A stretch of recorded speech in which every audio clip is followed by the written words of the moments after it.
तो इसके पिछली वीडियो में हमने क्लास 8 का जो एनसीईआरटी स्टार्ट किया था उसका ये सेकेंड पार्ट है और इसमें हम द इंडियन कॉन्स्टिट्यूशन का लगभग ये 6 पेज तक हमने इसको डिस्कस कर दिया था अच्छे से। एक एक टॉपिक को एक एक वर्ड को मैंने एक्सप्लेन किया था हिंदी इंग्लिश टू हिंदी। और इस वीडियो में आगे कंटिन्यू किया जाएगा। इसमें मैं आपका 8वीं 9वीं 6 7 ऑलमोस्ट ये कह सकते हैं कि 6 to 12 एनसीईआरटी पूरा कवर करने की कोशिश की जाएगी और लगभग ये 6 महीने में आपका ये कंप्लीट हो जाएगा। तो आगे बढ़ते हैं। आज का टॉपिक जो था उसको कवर किया जाता है और मैंने कल आपको ये पूरा समझा दिया था ऊपर तक। यह प्रोटेस्ट जो नेपाल का था उसके बारे में मैंने पूरा अच्छे से डिस्कस किया गया था और आगे इस टॉपिक को कवर किया जाता है। Government the constitution play in the certain rule in the layering out of the certain important guidelines that the governor decides making with the society. तो कॉन्स्टिट्यूशन क्या होता है इसके बारे में ऊपर बताया गया था। कॉन्स्टिट्यूशन के बारे में भी यहाँ पे बताया जा रहा है कि कॉन्स्टिट्यूशन एक इम्पोर्टेंस रोल प्ले करता है किसी भी डेमोक्रेसी में और ये बताता है कि उस सोसाइटी को कैसे रन किया जाता है और कैसे रन करना है, उसको रूल और रेगुलेशन को यहाँ पे लिखा जाता है। वही चीज़ यहाँ पे बताई गई है। In a democracy we choose our leaders so that they can exercise power responsible for our behalf whenever there is always the possibility that these leader misuse the authority and the constitution usually providing the sufficient agent thing। Democracy में लोकतांत्रिक राज्य में हम अपने leaders को choose करते हैं और वो लीडर पॉलिटिकल लीडर जो जिसे हम इलेक्ट करते हैं वो गवर्नमेंट रन करता है और हमें उन पर विश्वास होता है तभी हम उसको वोट करते हैं और यहाँ पे पॉसिबिलिटी ज़्यादा होती है कि वो हमारे लिए अच्छा कार्य करेगा एज़ कम्पेयर टू किंग। लोगों को ज़्यादा विश्वास होता है इसलिए डेमोक्रेसी प्रीफर की जाती है आजकल किसी भी कंट्री के लिए और आजकल ये दुनिया में बहुत तेज़ी से फैल रहा है। और वही चीज़ यहाँ पे बताई गई है कि कॉन्स्टिट्यूशन जो usually provide safe guard against this और कॉन्स्टिट्यूशन जो हमें सेफ गार्ड भी प्रोवाइड करता है, शील्ड भी प्रोवाइड करता है किसी भी अलग टाइप के जो नियम और रेगुलेशन जो होते हैं जो लोगों को परेशान करते हैं उसके लिए आप इसके ख़िलाफ़ आपको ये नियम जो है बनाए जाते हैं। तो यहाँ पे ये ख़त्म होता है। आपको एक एग्जांपल दिया गया है कि जैसे मान लीजिए कि आप एक क्लासरूम में हैं और आपको बोलने नहीं दिया जा रहा है, आप कोई भी क्वेश्चन पूछ रहे हैं तो आपको टीचर आपकी डांट लगा रही है। तो ऐसा नहीं होगा कॉन्स्टिट्यूशन में और यही चीज़ आपको बताने की कोशिश की गई है। अगर आप संवैधानिक देश में रहते हैं, आपका रूल और रेगुलेशन होता है किसी भी कॉलेज का, आप क्वेश्चन पुट अप कर सकते हैं, टीचर आपके क्वेश्चन को जवाब देता है। तो ये एक सिस्टम से ये चलता है कि टीचर्स आते हैं क्लास में तो सबको गुड मॉर्निंग गुड आफ्टरनून किया जाता है और ये एक रूल और रेगुलेशन बनाया गया क्लास और स्कूल का। तो वो भी एक क्या है कॉन्स्टिट्यूशन पे ही वर्क करता है, उसका भी एक पर्सनल कॉन्स्टिट्यूशन होता है सबका। तो वही चीज़ यहाँ पे बताई गई है और इसके बाद आपको नीचे के टॉपिक में ले जाते हैं। इन डेमोक्रेसी सोसाइटी के बारे में यहाँ पे बताया जा रहा है। ऐसा एक एग्जांपल आपको यहाँ पे दिया हुआ है क्लासरूम का, आप इसको पढ़ सकते हैं। ये नॉर्मल सा एग्जांपल है, इतना इंपॉर्टेंट नहीं है। जब तक आप पीछे का आप टॉपिक समझ रहे हैं तो आपके लिए कोई ख़ास बात नहीं है। आगे बढ़ते हैं। In democracy society, the constitution often lay down rule that guard against the misuse of the authority of the by the political leader। और यहाँ पे कॉन्स्टिट्यूशन जो होता है लोकतांत्रिक देशों में, अगर पॉलिटिकल लीडर आपका शोषण भी नहीं कर सकता है अगर जिसे आप इलेक्ट कर रहे हैं, क्योंकि वो भी एक रूल और रेगुलेशन में ही कार्य करता है जो कि कॉन्स्टिट्यूशन में बनाया जाता है। तो वही चीज़ यहाँ पे बोली गई है। आगे बढ़ते हैं। In the case of Indian constitution, यहाँ पे भारतीय संविधान के बारे में अगर बात करें, about which you will read more later in the chapter, जिसके बारे में आप ज़्यादातर इस चैप्टर में आगे वाले चैप्टर्स में पढ़ेंगे।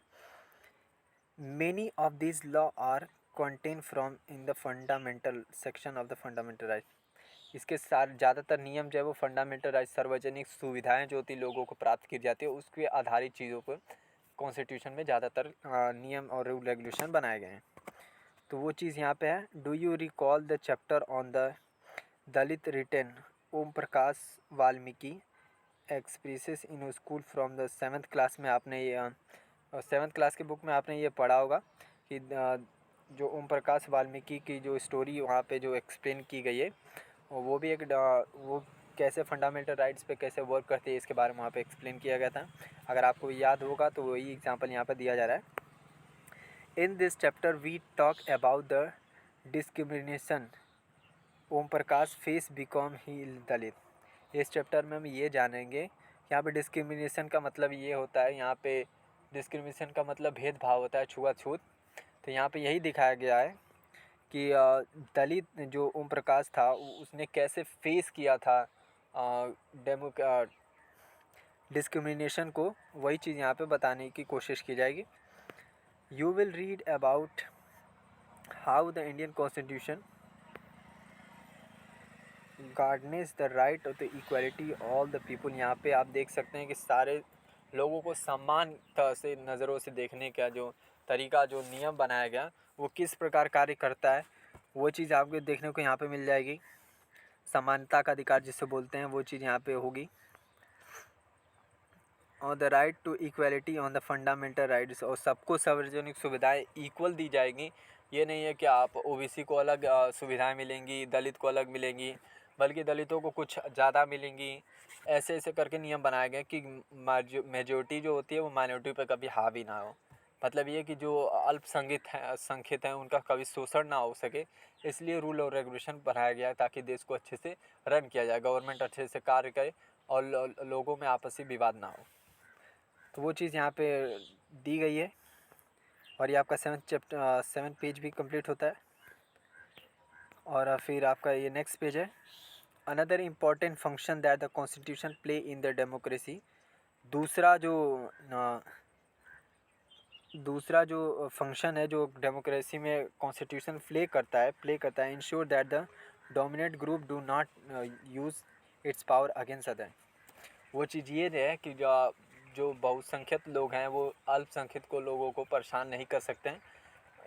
ये चीज़ भी जो कॉन्स्टिट्यूशन होता है वो चीज़ हमें देता है। ये चीज़ भी हमें ये मिलता है इसमें कॉन्स्टिट्यूशन में कि अगर मान लीजिए कि 10 लोग हैं तो एक लोग को परेशान नहीं कर सकता, ऐसे ऐसे नियम भी बनाए गए हैं।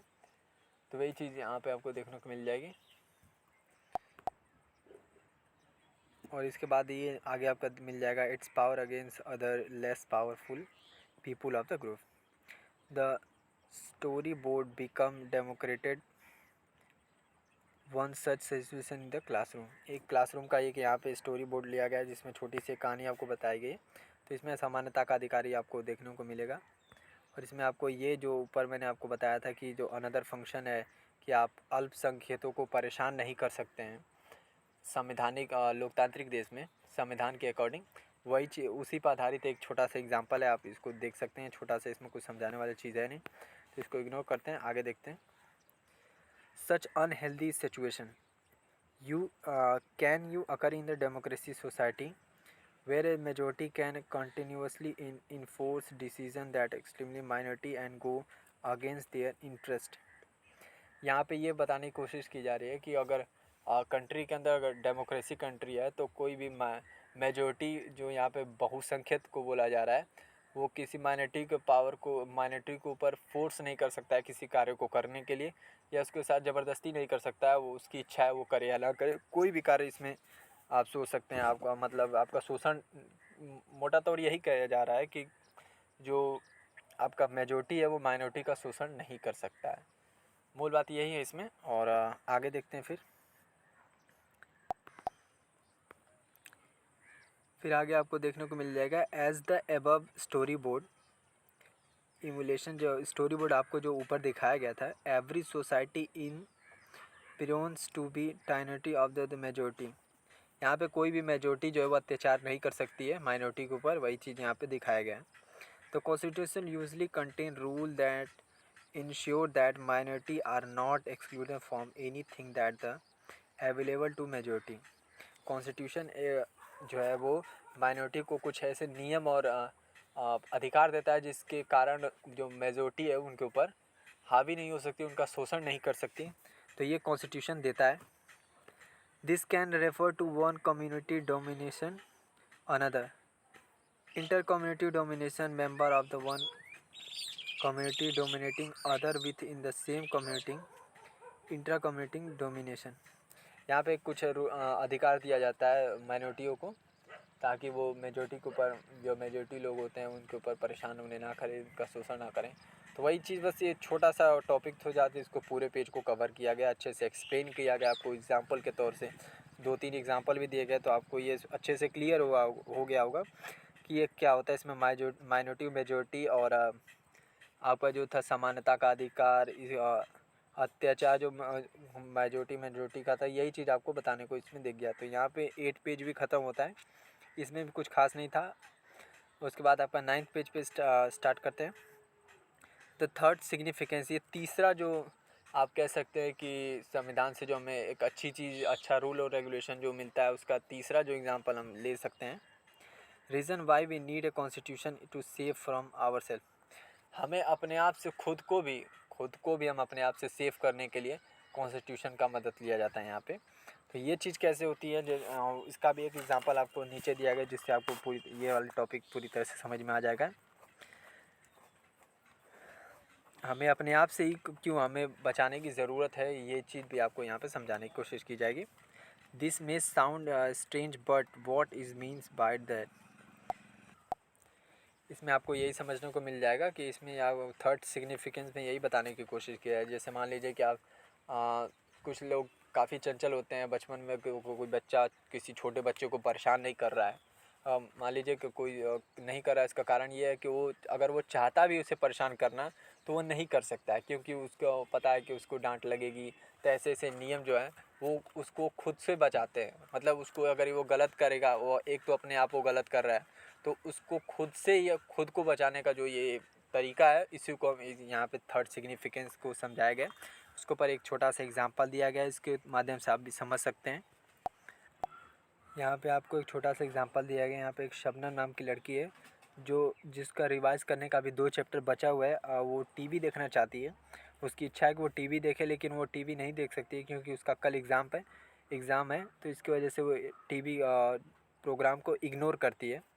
तो ये अपने आप को खुद से बचा रही है, क्योंकि उसे पता है कि अगर आज वो रिवीजन नहीं करेगी तो कल उसका टेस्ट में नंबर कम आ सकते हैं। तो ऐसे ऐसे एग्जांपल आप सोच सकते हैं, ऐसे ऐसे एग्जांपल भी आप दे सकते हैं अगर एग्जांपल में पूछे आपके एग्ज़ाम में। तो इसके बाद यहाँ पे अब आगे बढ़ते हैं। और उसके बाद जो शबनम है वो रात को जो डिसीज़न करती है, उसको उस वक्त थोड़ा बुरा लगता है कि वो अपना फेवरेट टीवी प्रोग्राम छोड़ रही है। लेकिन कल एग्ज़ाम में आप इसके यहाँ पे देख सकते हैं कि कल एग्ज़ाम में वो अपने आप को बहुत अच्छा, अपने आप को गर्व फील कर रही है कि अच्छा हुआ कि उसने कल टीवी नहीं देखा, नहीं तो उसके एग्ज़ाम का जो क्वेश्चन था वो छूट सकता था। तो यही चीज़ आपको बताई गई है कि ये आपके फ़ायदे के लिए ही रूल रेगुलेशन बनाए गए हैं। तो ओवरऑल आपको अभी समझ में आ गया होगा। तो यहाँ पे ये कहना क्या चाहता है, ये थर्ड सिग्निफिकेंस में ये अपने आप को खुद से बचाने का जो नियम कानून है, वही चीज़ आपको समझाया गया है यहाँ पे। और आगे फिर बढ़ते हैं। Similarly the constitution help to protest us against certain decision that we means take but could not have a advantage effect of the large principle that the country believe it. तो ऐसे ऐसे नियम जो होते हैं वो कंट्री के लिए भी बनाए जाते हैं, जो उसके लिए तो वो अगर वो चाहे तो उसके लिए थोड़ा अच्छा है, लेकिन वो भविष्य के लिए उसके अच्छा नहीं होता। इस ऐसे ऐसे नियम को भी कंट्री बनाती है। तो वही चीज़, ये छोटे से एग्जांपल को आप शबनम की जगह पे आप इंडिया या कोई भी कंट्री रख सकते हैं, उसके बारे में आप सोच सकते हैं। देखिए, आपको ये टॉपिक अगर आप इस तरह बस सुनते जाएंगे तो आपको ये कुछ समझ में नहीं आएगा, बोरिंग लगेगा। आपको एक एक टॉपिक को ध्यान से सोचना होगा। जब तक आप सोचेंगे नहीं तब तक आपको ये पूरी तरह से समझ में नहीं आएगा। तो आप शबनम का एग्जांपल लेके शबनम की जगह इंडिया या कोई और कंट्री सोच सकते हैं कि ऐसे नियम उसके ऊपर कैसे एग्जाम्पल बना सकते हैं अपने मन में। तो आपको ये अच्छे से समझ में आएगा थर्ड सिग्निफिकेंस क्या था कॉन्स्टिट्यूशन का। आगे देखते हैं फिर। यहाँ पे एक और एग्जांपल दिया गया, it is possible that many people who live in a democracy में कम टू स्ट्रॉन्ग फील्ड। ये ज़रूरी नहीं है, मतलब ये कहने की कोशिश है कि ये पॉसिबल हो सकता है कि जो पीपुल कंट्री में रह रहे हैं डेमोक्रेसी में, वो काफ़ी स्ट्रॉन्ग फील्ड से आ रहे होंगे। सॉरी, इसको मैं एक बार और कवर कर लेता हूँ, शायद ये छूट रहा है कहीं पैराग्राफ, सॉरी। तो यहाँ पे ये नेक्स्ट एग्जांपल यही दिया गया है कि it is possible that many people who live in a democracy. ये ज़रूरी है या हो सकता है कि ये पॉसिबल भी है कि जो अधिकांश लोग जो डेमोक्रेसी में, जो लोकतांत्रिक में रह रहे हैं, may might come to strong feel that party political has become a discrimination that we need a strong decision to set the right। तो कुछ लोगों को इसमें बुरा भी लग सकता है कि जो नियम कानून जो कंट्री बना रही है, तो लेकिन ये कुछ लोगों के लिए फ़ायदेमंद भी होता है और भविष्य में ये दोनों के लिए फ़ायदेमंद होता है। तो वही चीज़ यहाँ पे बताई गई है। आगे लिखा हुआ है कि sweep by the emotion they may not realise that in the long run description rule goes against for interest. ये हो सकता है कि उन्हें ये उनके इमोशन को ये हर्ट करता हो कि जो उस समय भविष्य में जो नियम बनाए जा रहे हैं उनको थोड़ा परेशानी हो सकती है, लेकिन वो जो वर्तमान में जो उनके नियम बनाया जा रहा है संविधान में, तो उनसे उनको थोड़ी परेशानी हो सकती है, लेकिन वो भविष्य के लिए उनके लिए काफ़ी अच्छा होता है। तो वही चीज़ यहाँ पे बताई गई है। कोई भी अच्छा संविधान अपने बेसिक स्ट्रक्चर को बदलने की इजाज़त नहीं देता है। मतलब ये है कि संविधान अगर कोई भी अगर अच्छा संविधान होगा तो उसका जो बेस होगा जिस पे वो आधारित बना होगा उसको वो चेंज करने की इजाज़त किसी भी पॉलिटिकल पार्टी को नहीं देता है। तो इसके बाद ये आगे दिया हुआ है कि इट डज़ नॉट अलाउ, इसको मैंने आपको बता ही दिया था, overall providing that the guarantee right for the citizen protest this freedom. जो कोई भी संविधान जो होता है वो ज़्यादातर जब बनता है तो वो लोगों की स्वतंत्रता और उन लोगों की इच्छाओं और लोगों की सेफ्टी को आधार में रखते हुए, ध्यान में रखते हुए कॉन्स्टिट्यूशन को बनाया जाता है। तो अगर बेस को ही बदल दिया जाएगा तो संविधान का कोई मतलब नहीं रह जाएगा। इसीलिए किसी भी संविधान का बेस नहीं बदला जाता है। और वैसे तो कंट्री में कुछ कंट्री में हो जाता है, लेकिन जो अच्छा संविधान होता है, जो अच्छा लोकतांत्रिक देश होता है, उनके संविधान को कभी नहीं बदला जा सकता। जैसे आप इंडिया की बात कर सकते हैं, इंडिया जो कि पूरे दुनिया में सबसे बड़ा लोकतांत्रिक देश है। फिर उसके बाद है आपका फ्रॉम द एबव डिस्कशन, ऊपर के सभी डिस्कशन से हम यही समझ सकते हैं, you will understand that the constitution play a very important role in democracy society. आप ऊपर के सारे जो आपने डिस्कशन अभी तक किया 2 लेक्चर्स में, तो आपको यही समझ में आ रहा होगा कि डेमोक्रेसी के लिए संविधान जो सबसे इम्पोर्टेंट रोल प्ले करता है। तो यहाँ पे 9th चैप्टर भी आपका कंप्लीट होता है। और इसके बाद आपका ये 10th चैप्टर है, आपका एग्जाम्पल है, आपको खुद से करेंगे तो थोड़ा और अच्छा लगेगा, क्योंकि इसमें आपको सोचना पड़ेगा थोड़ा। तो आप सोचेंगे तो आपको रिवाइज़ करने की ज़रूरत नहीं पड़ेगी, आपका ये इस तरह याद हो जाएगा। इसमें आपका एग्जाम्पल दिया हुआ है कि the people of Nepal adopt a new constitution after the success of the people movement of the democracy. वहाँ के जो नेपाल के लोग थे उन्होंने संघर्ष किया और संघर्ष के बाद उन्होंने एक नया संविधान बनाया अपना, जो कि उनको काफ़ी मुश्किलों से बाद मिला था। तो कॉन्स्टिट्यूशन रूल जो था वो किसके अकॉर्डिंग बना, तो वही चीज़ आपको यहाँ पे सब के बारे में, सुरेश के बारे में दिया हुआ है। The girl do not gate, ऐसे ऐसे एग्जाम्पल आपको ये खुद से सॉल्व करके यहाँ पे लिखना पड़ेगा, तभी आपको पूरी तरह से समझ में आएगा। आगे कवर करेंगे।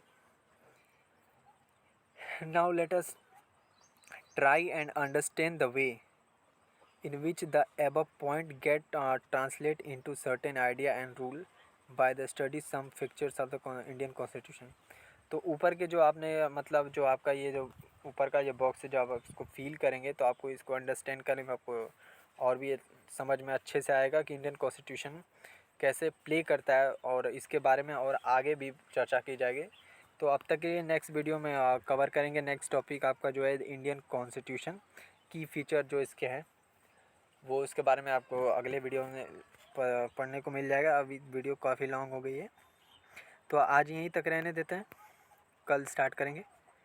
तो अगर प्लीज़ आपको ये वीडियो अच्छा लगा हो तो प्लीज़ इसे लाइक कीजिए, शेयर कीजिए और चैनल को सब्सक्राइब कीजिए। और चलिए आज के लिए इतना ही, आज वो यहीं छोड़ते हैं, कल हम स्टार्ट करेंगे नेक्स्ट टॉपिक।